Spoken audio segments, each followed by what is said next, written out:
যখন বলে যে মহানবী হযরত মুহাম্মদ সাল্লাল্লাহু আলাইহি সাল্লাম মক্কা থেকে মদিনা পালিয়ে গিয়েছিলেন, তখন হয় না এই আজহারীরা যখন আমাদের নবীজিকে নিয়ে কথা বলে, খাদিজা রাদিয়াল্লাহু তাআলাকে নিয়ে কথা বলে, তখন ধর্ম বর্ণনা হয় না। শাহজাহান সাহেব যে বলতেছে ইদানিং কালে আপনারা শুনতে পান না যে আল্লাহ নাকি সিদ্ধান্ত দিয়েছেন জামাত ক্ষমতায় দিবেন। আল্লাহ সিদ্ধান্ত দিয়ে দেয় কখনো? এগুলো কোনো কথা? আমির হামজার মতো একটা বেকুব জামাত নেতা যখন বলে জামাত ইসলামকে ভোট দিলে 18 কোটি জনগণের নামাজের সব পাবেন, তখন ধর্ম অবমাননা হয় না? কেন এদেরকে জামাত নেতাদেরকে ধরে ধরে আপনারা মাটির নিচে ঢুকাই দেন না? তখন আপনাদের মনে হয় না যখন মহিলারা ওই সমস্ত জামাতের আসরে যখন বসে তখন মহিলাদেরকে ভুল বুঝায়, কি বলে জানেন? বলে মরলে নাকি প্রথম প্রশ্ন হবে যে তুমি কোন মার্কায় ভোট দিছিলা।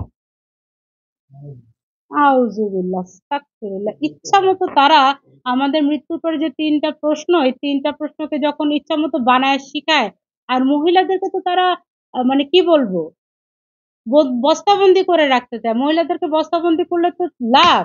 আর এইসব যে এই জামাত নেতারা বলে দাঁড়িপাল্লাকে বিজয় করতে আল্লাহ নিজেই উঠে পড়ে লেগেছেন। কোথায় আল্লাহ উঠে আর কোথায় আল্লাহ পড়ে?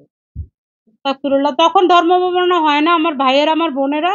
ধর্ম অবমাননাকারী এক আবুল সরকার কি বলছে তখন হয়?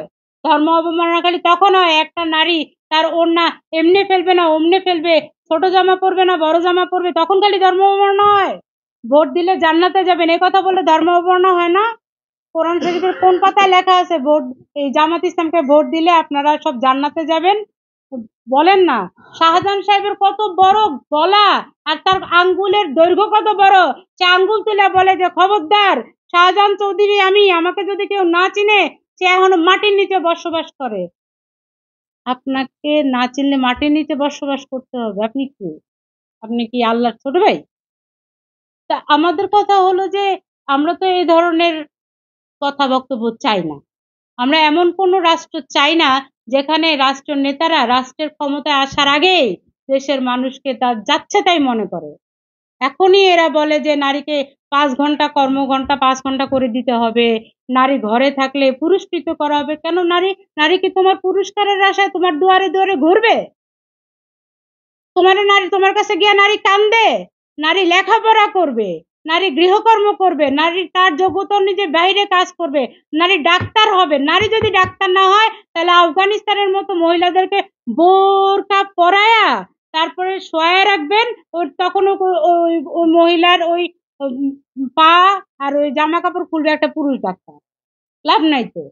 মহিলাকে দেখতে হবে একটা পুরুষ ডাক্তার, বোরকা পরে পাঠাবেন। আপনারা এই দেশটাকে তালেবান দেশ বানাইতে চাচ্ছেন, লাভ নাই তো।